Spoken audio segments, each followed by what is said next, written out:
पुर्तगाल का article 92 file lock बंद होने के बाद अब एक ही आर्टिकल बचा था। अगर टूरिस्ट वीज़ा पे आते हैं, अगर किसी शेंगन कंट्री का आपके पास रेजिडेंस कार्ड है तो आप पुर्तगाल में टीआरसी कार्ड लेना चाहते हैं इनसाइड कंट्री एंट्री करके, तो एक ही ऑप्शन है, वो है आर्टिकल 92। आर्टिकल 92 के ऊपर मैंने काफ़ी सारी वीडियोस बनाई हैं और भी आपको सोशल मीडिया में मिल गई होगी।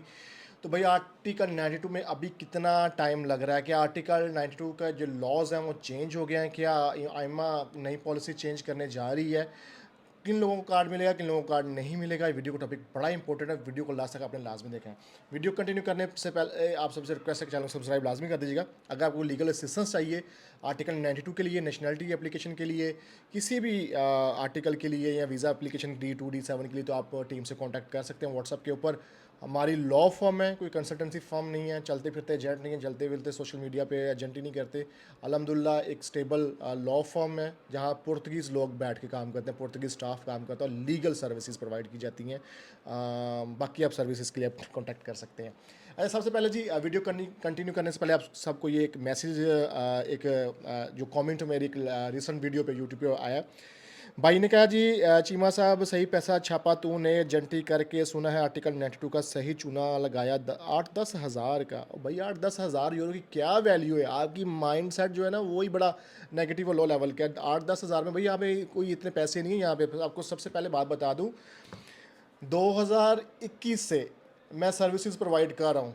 आप मेरे यूट्यूब चैनल पर जाकर देख सकते हैं। चैलेंज करता हूँ भाई, एक बंदा भी साबित कर दे सोशल मीडिया पे आके, कह दे कि भाई ज़्यादती की है, फ्रॉड किया है। बड़े दूसरे यूट्यूबरों के फ्रॉड है, स्कैम है, हमारे पास आते हैं डेली में। हमारी लॉ फॉर्म है, हमारा काम ही यही है डेली का लोगों के मसले मसाइल और क्रिमिनल केसेस को डील करना। तो भाई जितने भी यूट्यूबर टिकटॉकर जो स्कैम कर रहे हैं हमें सब पता है। मेरा कोई साबित कर देगा तो मैं हाजिर हूँ, मैं ओपन चैलेंज करता हूँ। ये हजरात ऐसे होते हैं, इन्होंने अपनी प्रोफाइल नहीं लगाई होती, आके कमेंट कर रहे होते हैं एजेंटी। एजेंटी बिल्कुल जी, एजेंटी सर्विस प्रोवाइडर है, लॉ फॉर्म है, लीगल सर्विसेज प्रोवाइड करते हैं। जो हमारी सर्विस है, हमारा टाइम है, लॉयर है, उसकी फ़ीस होती है, मामला तो होते हैं। तो ऑफ कोर्स फ्री में कोई भी यहाँ पे काम नहीं करता। रियलिटी बेस पे आए। ये जो लोग यूट्यूबरों के पीछे घूम रहे होते हैं, चूना लगवा रहे होते हैं, बाद में जलील होते हैं, वो जलील होकर एट द एंड हमारे पास ही आ कह रहे होते हैं भाई वो फ़लाँ बंदा हमसे चूना लगा गया, फ़लाँ एजेंट हमसे हमें चूना लगा गया। भाई हम गारंटीड और चैलेंज करते हैं, अगर किसी बंदे के साथ ऐसा किया तो आके बात करें प्रूफ के साथ, विद वैलिड प्रूफ के साथ। ये हवाई बातें कमेंट कर देना आके, ये वो लोग हैं जो ज़िंदगी के हारे, ये वो लोग हैं जिनको इनके घर वाले भी जो वो रोटी मांग रहे हैं, जो सालन पंजाबी में सालन मंगे थे, उनको घर कोई सालन नहीं दूजी बारी देंदा। तो ये वो हजरात हैं जो लाइफ में कुछ नहीं कर पाते और लोगों की लाइफ में इंटरफेयर करना है। भाई एग्रीकल्चर से मैंने स्टार्ट किया था, पूरी जर्नी मेरी यूट्यूब पे है। सर्विसेज प्रोवाइड की हैं, उसके अगेंस्ट पैसे लिए हैं, कोई हराम नहीं किया, मामला नहीं किया। जो हमारी सर्विस है, ना ही किसी को ज़बरदस्ती कहते हैं कि हमारे पास आएँ, हमारा काम बोलता है। हमारी ये तो 8-10 हज़ार की आप बात कर रहे हो भाई, 400 लोगों का हमने केस कोर्ट में केस करके कार्ड रेजिडेंस हुआ है, 400। ठीक है ना? खैर ऐसे मामला आते रहते हैं। आर्टिकल 92 भाई अब आयमा ने सख्ती कर दी आर्टिकल 92 के ऊपर। मैंने इस पर शॉर्ट वीडियो भी बनाई थी। उसकी रीज़न क्या है कि आयमा ने आर्टिकल 92 पे सख्ती क्यों की है? आर्टिकल 92 पे सख्ती इसलिए की है कि भाई मार्केट में फ्रॉड होना शुरू हो गया, कोई और आर्टिकल है नहीं है। पुर्तगाल में जब आप आते हैं, आप आते ही ऐसे रिश्तेदारों के या मामला, आज एक भाई आए हैं वो कहते हैं यार आर्टिकल 92 के बारे में मुझे इन्फॉर्मेशन नहीं है, लेकिन एक बंदा मैं बता रहा था कि मैं करवा दूंगा, इतने पैसे लूँगा, ये करूँगा। स्कूल जो है वो कोर्स कौन सा है? इसमें मोस्ट इंपॉर्टेंट आर्टिकल 92 जो कि स्टडीज़ बेस्ड है, इसमें आपका कोर्स इंपॉर्टेंट होना चाहिए और वो कोर्स जो है वो सर्टिफाइड होना चाहिए और इंस्टीट्यूट भी आपका मिनिस्ट्री ऑफ एजुकेशन और सर्टिफिकेशन बॉडी के साथ रजिस्टर्ड होना चाहिए, जो इमिग्रेशन की जो रिक्वायरमेंट है उसको पूरा करे, फिर ही आपको रेजिडेंस कार्ड मिलेगा। अब ऐसे अब प्रॉब्लम ये हो रही है कि मार्केट में ऐसे केस भी पकड़े गए हैं, एक बंदे का एडमिशन करवाया, उसी के वो छापे वो चेंज किए, ऑफ़र लेटर जो होता है स्कूल का इनरोलमेंट लेटर हो गया, उसी को चेंज किया, मामला किए, तो आगे छाप दिया इमिग्रेशन के अंदर। तो भाई ये हो चुका है, बड़े लोगों के साथ हाथ हो चुका है और वो सारे लोग मोस्टली हमारे पास आए हैं ऑफिस में। अब वो उन्होंने क्रिमिनल केसेस करने हैं और दोबारा से ज़ीरो से स्टार्ट करना चाहते हैं, क्योंकि लोग ये एजेंट और इस तरह के जो कमेंट करते हैं, जो चलते फिरते जो फेक स्टोरीज फैला रहे होते हैं मेरे खिलाफ, ये मोस्टली ये यूट्यूबर, क्योंकि उनको उनके अंदर कीड़ा होता है, वो कुछ तरह कर नहीं पाते, तो इसलिए वो ये अभी अलहमदिल्ला ये वाला अभी आपके भाई के पास है और किसी के पास नहीं, तो इससे बड़ी जेलसी होती है कि यार ये बंदा क्यों ऊपर जा रहा है। तो हमने अपनी जर्नी शेयर की हुई है, तो इस वजह से जेलसी होती है और यही लोग अफ़वाहें मार्केट में फैला रहे होते हैं। तो भाई अगर कोई बोलता है, उसे बोले कि कोई वैलिड प्रूफ़ है तो फिर बात करो। ये हवाई ना, ये वो फुसकी बम ना चलाओ भाई यहाँ पे। ये वो बम नहीं जो ऐसे करके फेंक दे बस चल गया। वैलिड रीज़न के साथ का बात करें, वैलिड पॉइंट्स की बात करें, कोई सबूत दें तो फिर बात करें। ऐसे तो कीचड़ तो वज़ीर-ए-आज़म जो प्राइम मिनिस्टर होते हैं उनके ऊपर ही लोग गालियाँ दे रहे होते हैं, कर रहे होते हैं, पीछे पीठ पीछे मुँह पे कोई नहीं बोलता। तो भाई उनके अब वो क्रिमिनल केसेस, हाँ, अब आइमा में जब वो गए हैं तो ऑफ कोर्स आइमा में चीज़ें फेक हैं। अब जो एप्लीकेंट है उसके लिए भी प्रॉब्लम है कि एप्लीकेंट ने भाई एप्लीकेंट खुद अपनी प्रोफाइल का रिस्पॉन्सिबल है। अब ये चलते फिरते यूट्यूबर टिकटॉकर जो आजकल जो आ रहे हैं मार्केट के अंदर, और या एजेंट्स हैं, इनका भाई कोई पक्का ठिकाना नहीं है। और अल्हम्दुलिल्लाह हम लोग एक ही जगह पे बैठे हुए हैं, एक ही जगह पे काम कर रहे हैं। एक ही हमारा ऑफिस है, मेन सिटी सेंटर लिस्बन बख्शा, तो मेट्रो स्टेशन के पास ऑफिस है हमारा। वकील बैठते हैं, सारे मामला तो है, हमारा पक्का अड्डा है, हम वहाँ बैठ के काम करते हैं। क्योंकि हमारी इंटेंशन ऐसी नहीं होती कि हमने फ्रॉड करना है, मिसगाइड करना है। अकॉर्डिंग टू लॉ बात करनी है, ओरिजिनल डॉक्यूमेंट से बात करनी है। और हमारी अल्हम्दुलिल्लाह सक्सेस स्टोरीज़ भी हैं, 110% सक्सेस स्टोरीज़ है हमारी। आपको फाइलें दिखाएं तो आप परेशान हो जाएंगे कि इतना केसेस हमने ऑलरेडी सॉल्व कर दिए हुए हैं। तो भाई आर्टिकल 92 के अंदर अगर आपने फेक डॉक्यूमेंट लगा दिया, अभी एक ही ऑप्शन है आपके पास, तो आप पूरे यूरोप के अंदर फारिग हो जाएंगे, क्योंकि पूरे यूरोप में और कहीं भी आपको रेजिडेंस नहीं मिलना, क्योंकि आप ऑलरेडी ओवर स्टे हो चुके हैं। पुर्तगाल के अंदर लीगलाइज है क्योंकि आपने एडमिशन लिया हुआ है, तो फिर आपको एज इलीगल इमिग्रेंट से अपनी लाइफ सर्वाइवल करना पड़ेगा।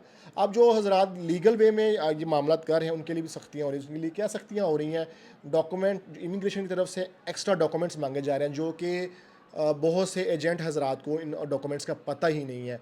ऑफ कोर्स कुछ डॉक्यूमेंट्स आइमा ने, कुछ एक्सेप्शनल केसेस के, तो सभी नहीं, जो बंदा कुर्सी पे बैठा हुआ है ना उसकी अपना मूड है, वो आपसे क्या डॉक्यूमेंट है। एक्सेप्शनल केसेस जो हमारे अपने क्लाइंट, एक क्लाइंट, उससे एक ऐसा डॉक्यूमेंट मांगा है कि हमें कॉलेज की तरफ से ये डॉक्यूमेंट्स ला दो, जो कि कॉलेज प्रोवाइड नहीं, वो जो कि कॉलेज की जो है वो पर्सनल डिटेल्स और एक डिक्लेरेशन मांग रहे हैं कॉलेज से, जो कि इम्पॉसिबल है। ठीक है, वो इन्फॉर्मेशन हम भी नहीं कह सकते, लेकिन वो एक डिक्लेरेशन मांगी है कॉलेज से जो कि इम्पॉसिबल है, सिर्फ एक क्लाइंट से, यानी कि हमारा जो वो हमारा लॉयर भी गया था, और ये बेजा आइमा में मांगा गया था। बेजा आइमा के जो इंस्पेक्टर, उसने ये डिक्लेरेशन मांगी थी, लेकिन वो डिक्लेरेशन इम्पॉसिबल है, लॉ में भी एग्जिस्ट नहीं करती, और उसका कोई मतलब नहीं बनता वो डिक्लेरेशन लेने का कॉलेज से। वो एक पर्सनल रिलेटेड है, और उसमें कॉलेज को बाउंड किया जा रहा है कि भाई आप इस चीज़ के रिस्पॉन्सिबल होंगे बंदे के। मुझे आइडिया नहीं है कि मैं वीडियो में ये बात कह सकता हूँ, लेकिन हाँ लॉयर से कंसल्ट करूँगा। तो क्योंकि मैं जब भी वीडियो बनाता हूँ, कोई इन्फॉर्मेशन शेयर करता हूँ, लॉयर से कंसल्ट करके, क्योंकि मार्केट में अगर अच्छे भी लोग वेल फिशर भी हैं और आपके खिलाफ भी लोग हैं जो कि आपका एक पॉइंट पकड़े होते हैं भी कहाँ इसको बंदे को फंसाएं, तो इस तरह हमने बात नहीं करी। पास में भी ये लोग ऐसे बताएं वो जर्नी मैंने एज अ कंसल्टेंट जर्नी क्यों स्टार्ट की और कैसे मेरी इसकी जो है शुरुआत हुई थी, और वो भी एक स्टोरी, वो भी एक वाक़या, वो वाक़या इंशाल्लाह फिर कभी शेयर करें। तो आर्टिकल 92 के अंदर भाई आपको 100% कार्ड मिलेगा अगर आप लीगल वे में चाह रहे हैं, लीगल रजिस्टर्ड इंस्टीट्यूट, रजिस्टर्ड जो आपका कोर्स है उसको फॉलो कर रहे हैं। और रिन्यूअल के लिए मैं आपको बता दूँ, रिन्यूअल के लिए आपका सर्टिफिकेट पास होना ज़रूरी है। कुछ कोर्स वो चूज़ करना है जिसमें नेक्स्ट आपको रिन्यूअल में आसानी हो। ये आपको अकाउंटेंसी और बड़े बड़े मुश्किल कोर्सेज़ में फंसा रहे हैं जिसमें आपको जॉब मिलना बाद में मुश्किल हो जानी है और आपका रिन्यूअल नहीं होना। रिन्यूअल ऑफ कोर्स जब आपको सर्टिफिकेट मिल जाएगा, आपका कार्ड एक्सपायर हो जाएगा, तो भाई इस पे आर्टिकल 122 के अंदर इसको रिन्यूअल भी मिल जाएगा। रिन्यूअल कैसे होता है वो हम क्योंकि बहुत से एजेंट हज़रात हमारी वीडियो देख के ट्रेन होते हैं, तो लिहाजा कुछ चीज़ें हमें जो है ना अब प्राइवेसी भी रखनी पड़ती है मामलात करने के लिए। बहुत से लोगों को जो है ना अब बहुत से लोग आपको डराएंगे मार्केट के अंदर कि ये ऐसा आर्टिकल है, इसमें सख्ती इसमें हो रही है, यू नेवर नो, कल को इसको बंद भी किया जा सकता है, लेकिन अभी ऐसी कोई बात नहीं है। लेकिन हाँ, सख्ती जो है वो एक चीज़ है, वो सख्ती कर रहे हैं, डॉक्यूमेंट्स मांग रहे हैं। सख्ती भी क्यों हो रही है कि गवर्नमेंट ने लॉज अप्रूव नहीं किए।